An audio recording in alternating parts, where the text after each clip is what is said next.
Instead of Victoria's next top agent, this is like Victoria's worst agent. Yeah, that's the topic today. Yeah. The worst agent you can possibly run into. Yeah. Yeah. All right. Worst realtor ever. We literally tried to fight you. Right? He did literally try to fight me. Oh my God. Okay, well, let's get into it. Greg. When are we going to start with some banter? Yeah, I'm bantering right now. I'm saying Greg. Now you say something. How's your day going? It's going good. It's going good. Had a great morning, and yeah. Greg, what have you got for me here this morning? What are we going to talk about today? So Patricia, today we're going to talk about likely the worst realtor Victoria's ever seen. I think if you've been doing business in this town, over the last decade, 20 years, you know this person and you dislike this person, and He's probably made your life, let's just say it, a living hell. More interesting, at one point or another if you're trying to do real estate in Victoria. And he's the only agent we've had where we had an office rule where we do not do deals with this person. They're too painful. Yeah. Okay. So, there are many stories Yeah. that could come out of this. And I want to kind of qualify that, when we say a rule of, do not do deals with this person. My first deal with this person, I had no idea what I was getting myself into. We need, a name. We need a name for him. All right, you know what? How about we call him Mr. Wrong? How's that sound? So not Dave? Not Dave. Douchey Dave? No, Mr. Wrong. Mr. Wrong? Okay. Although that could be a second runner-up. Okay, so Mr. Wrong. It's not that we can't do deals or don't do deals with them, but you are going to get this thing where you run into agents who consistently make your life hard, or who have a reputation for making things hard, or unnecessarily go the wrong way, or that are just running a bad business, bad practices. And when you see their name on a listing, or when you see them slip a contract your way, you're really asking yourself, do I want to go down this road? And you're telling your clients the same thing. This could go really badly. We can't trust anything this person says. There are times where I've had to do deals with Mr. Wrong, and I'm bracing myself and I'm bracing my clients. And I'm like, this is not going to be pretty. This is not going to go well. If we really have to go down this path, though, here's what you can expect from the other side of this deal. Yeah, so we have a lot of stories about him. But specifically, we're going to talk about the one, because you dragged me into this one. Right. Not voluntarily. So can you describe what happened? Okay, this is the one where Greg comes along for the ride. So basically, I'm in a deal. I'm representing the seller in this particular transaction.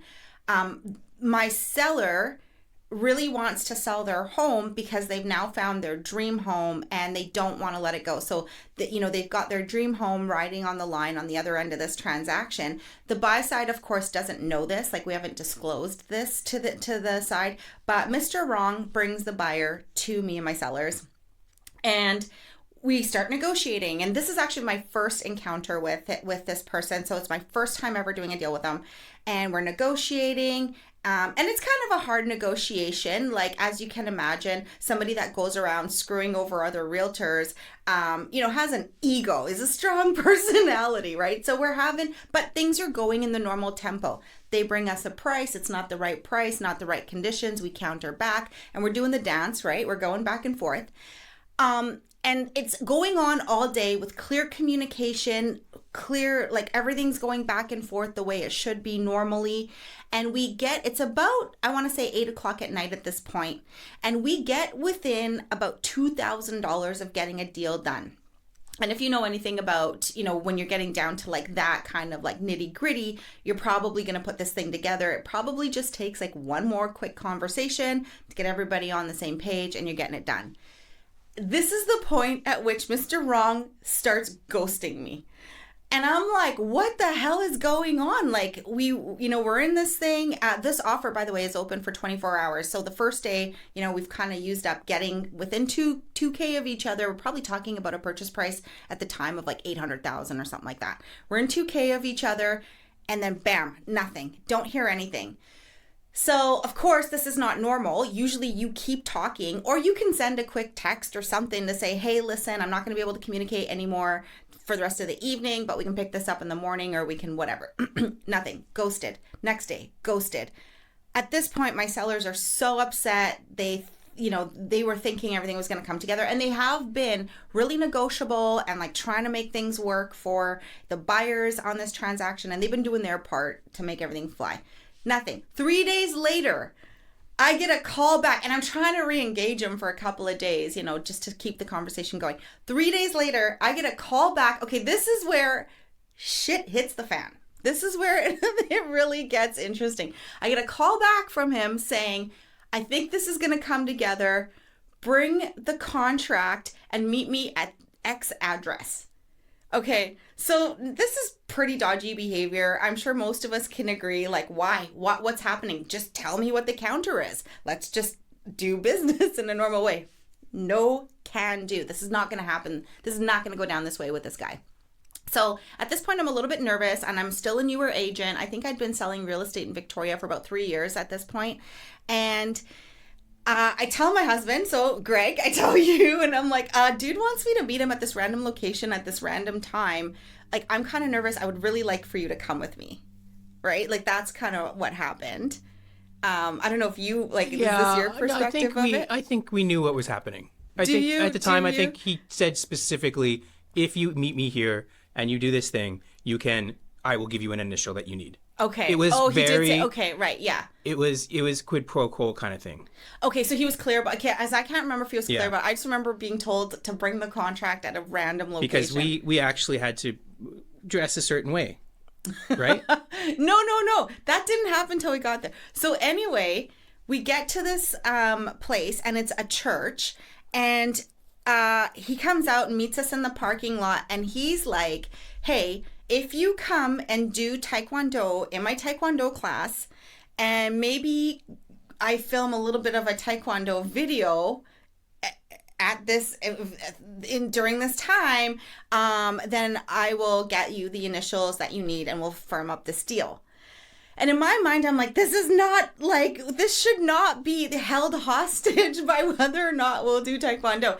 I don't think we knew that that's what it was going into it, but we get there, and then so I have a moment of like, am I willing to do this for this deal? And I'm just like picturing my clients in the back of my mind, and I know how important it is for them to get into their dream home. And anyway, the whole thing, I just kept thinking about my clients, and I'm like, whatever, I'm here now. It's only going to be like an hour of my time. I feel like I have to do this. It was weird. But then you had to get into the ring. Because he's like, you both have to come downstairs. Yeah. So anyway, Greg, he suits us up. He like asks us what size our clothes is. He gets us like the Taekwondo outfits, whatever. I don't even know what they're called. And we just go into a church basement. He positions us near like punching bags, and we just start punching and kicking, and we don't know what we're doing for an hour. We're terrible at it. It's true. Oh my God. So yeah, just randomly hanging out, doing Taekwondo. It was a good workout. It was it was a good workout. The whole thing was a good workout. Yeah. And then at the end of it, he took the contract and said, leave it with me, I'll get it done, and took off. And sure enough, like he did, he got it signed and he let it go. Yeah. My favorite part of the story, though, I feel like the icing on the cake is that he gave us like the Taekwondo outfits, and then a week later he sent us an invoice for our Taekwondo outfits by email, and he's like, yeah, you guys each owe me $90 because you took off with their Taekwondo clothes. That's Mr. Wrong. Like, is that how you see it? Like, that's my memory of the whole thing. Yeah, okay. So, yeah, there was a lot of extra details there, but there was no reason that we should have had to do that. But, we were both good sports about it, and it ended up being a good result for your client. Totally. But in general, I mean, that was just the weirdest part of it all. He is not pleasant to deal with. Yeah. He has done thousands of deals. He's really established here in town. Yeah. And gives no F's anymore. Yeah. Like he has zero. He has old school tactics that he, just are so foreign to us now, and they're very aggressive. And I'm sure every town has a few of these. Well, and yeah, for sure. Like, I feel like, we're having a conversation about egomaniacs. Yeah. And like the type of person that, like, who does that? Like, who would even do that to a colleague, to their clients, to everybody's clients? So I like, and I know that sometimes, like, especially with old school real estate, it kind of attracts that personality of like the giant ego. That and this idea of like pushing newer agents around. Like, I feel like there's something about him that felt like he could do that, right? And that it would go the way he wanted it to. And there's always something every time we deal with him. That's why we have the rule. I mean, Mr. Wrong rule.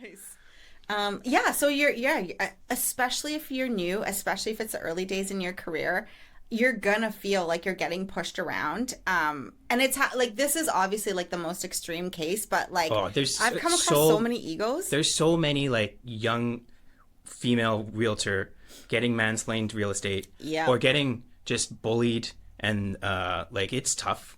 There's so many old school realtors that just treated you very poorly when you were starting out. Yeah, my favorite line is, how long have you been doing this? So if you're like, literally, if you're first 1 to 5 years in the industry and you're getting the old, how long have you been doing this? Or the like, I've been doing this for 20 years. Who cares? It doesn't matter. And honestly, I feel like there's a mix of like, yes, there's something to be said for having a lot of experience, but also that might mean that some of the more established agents can get really stuck in their ways and then feel like that's the only way to get things done. Like, there's a bit of that in there too, I think. And they're not always right? Like, just because you did something that worked 10 years ago doesn't mean you're still relevant, doesn't mean you're still right. And it doesn't mean that you can impose that on new agents that are coming up and trying to do their job. And clearly, no matter how much experience this guy had, I had way more ethics in this situation. And it didn't make his clients any more money. It didn't. We settled on the number 3 days before we even had this Taekwondo incident. Like, it was just so unnecessary and like mean. It was mean. It was unfair. Like, I could go on. I really, really felt shitted on when that happened.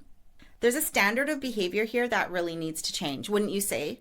Like, how many times have you had a new agent, have you had to coach an agent on our team emotionally about how they've been treated by someone else in the industry? Yeah. You can get so, like, if another agent's having a bad day, whatever, right? Like, you just have to kind of give them the benefit of the doubt and not create a bunch of enemies around town. Treat the agent on the other side with respect, but also there's a balance of not taking too much shit from anybody too, right? Totally. And knowing that they're not right? So they're not right just because they've been in this for longer. I think the like timeline argument, because honestly, like, we get agents literally on our team, new agents, this is the number one thing that upsets them, because you already have imposter syndrome. You already feel like, I'm not the authority in this relationship. I don't have the control here. This person knows more than me. Like, you already have a lot of like almost like insecurities or like inferiority complex a little bit when you're just starting out. And so for a more senior agent to prey on you that way is so upsetting when you're a new agent. Like, I think that's probably the thing we deal with the most. It's common in the first 6 months of like coaching new agents, wouldn't you say? Yeah, it's super common. So, I think I would kind of like a new agent to understand this. And this is what we tell the agents on our team. You can't control other people's actions, but you have to really use the resources around you to kind of bolster you a little bit in the beginning of your career, right? So if you're having that imposter syndrome, or if you're feeling like I don't know enough, or I'm inferior to the other agent that I'm dealing with in this transaction, first of all, if you're on a team, you get to use the royal we, right? And you can use that to bolster yourself a bit. Like, where we tell the agents, use the collective deals of the whole team to talk about your experience. Because when you're on a team, you do have basically the power of every single person that's come before you, that you can borrow those achievements and you can lean on them. Yeah. Right? Because everyone's it's part of the reason we started talking about this shit list of just experiences, because everyone has these stories running up against these awful agents. And if you don't, that means it's probably you, right? Maybe. Maybe. We'll leave that out for debate. Sure, maybe you are the awful agent in the room. Who knows? You need to check yourself. Yeah, figure out if that's you and check yourself. But yeah, so don't let people push you around. Like, time in the business does not mean they're better. It may very well mean, I'm telling the story because it may mean that they've just been shitty for the whole time, and you just need to identify that person. I don't know. I like to think of a rookie Mr. Wrong being really sweet and genuine and just got jaded over the years. You're Success. so generous. Yeah. Yeah. Well, there you go. Maybe Mr. Wrong was sweet one time and then bam, something hit him. Yeah, but I think that, so I don't know. Who knows? Who knows why shitty people do shitty things? You're going to come across it, and you're going to come across these egomaniacs in the business. But I am going to actually flip gears for just a second and actually say that despite those ones, again, I've actually come across senior agents. So, I mean, I've had agents like talk down to me about like, hey, stop hiding behind your skirts, or what was that one guy that I've had an agent literally meet me and my clients at a showing and try to scoop my clients from the showing because they positioned me as being less experienced or less good at my job because I was newer. So I've had all of those kinds of things happen to me. It's going to happen, literally, like, brush off your shoulder. But what I will say is I've also had agents that took a moment to be like, hey, Patricia, just so you know, if you're negotiating like this, I would do X, or I would do, like, I've literally had senior agents when I was on my own kind of talk me through some scenarios too and be very gracious to me because I was newer. And so that's the kind of thing you want to be looking for and like surrounding yourself by. So even though we have like some of these crappy stories, the stuff, just remember that there are people out there that want to help you. And they also, like, a good agent wants to get the deal done. If you're representing the seller and you, if you're representing the seller and they're bringing their buyers, they want to get that deal done with you. It's supposed to be a collaborative process, and it will be, 90% of the time. So you don't have to be afraid to ask. You don't have to be afraid to reach out for help. But when you come across this kind of like really like tough personality, know that they're not going to be the norm, and you can really just move past them. Just blow past them. They suck, and don't worry about them. Yeah, I think that old scorched earth kind of mode where you're just worried about one deal instead of worrying about, your future 5 to 10 years from now. There's a lot of old pros out there. This isn't just old school versus new tactics kind of thing. There's lots of old pros that are delightful to deal with. Totally.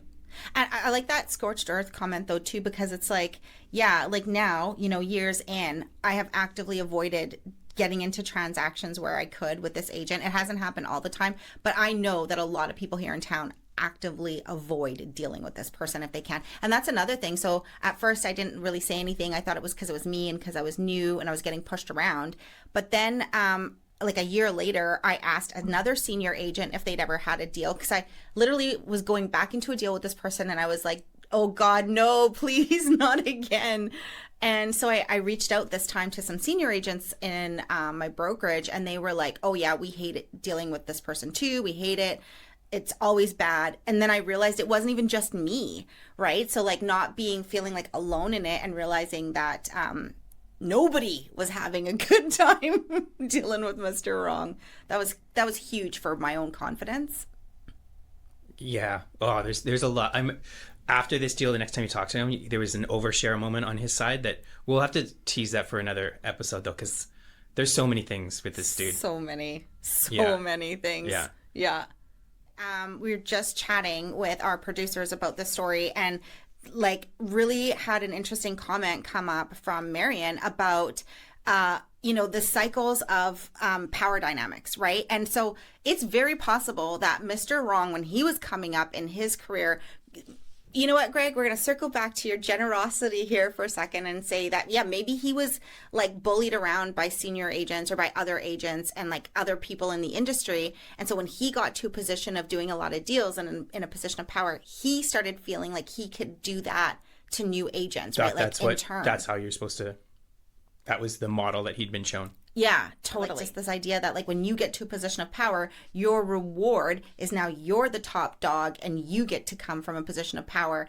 And so I think that like as you know our industry evolves, especially I think with the rhetoric of like you know our kind of core values of like leaders training leaders, when we get to a position of power, we want to be sending that elevator back down. We want to be empowering the next kind of like generation of realtors coming up, because like it or not, we're all going to be in the trenches together at some point. We're all new or seasoned, all going to be in the trenches doing deals together. And if we're going to be serving our clients in the best way, we have to be able to talk to each other, we have to be able to work together, and we have to be able to like bring our clients together in a way that works for both. We can't just go around bullying each other, because it always goes around and comes around. Like my market's small enough that you know, if I slight an agent today on the sell side, I'm going to be the one bringing a buyer to their sellers, guaranteed at some point in my career. And I don't want them waiting around just to get back at me or like sour the deal. And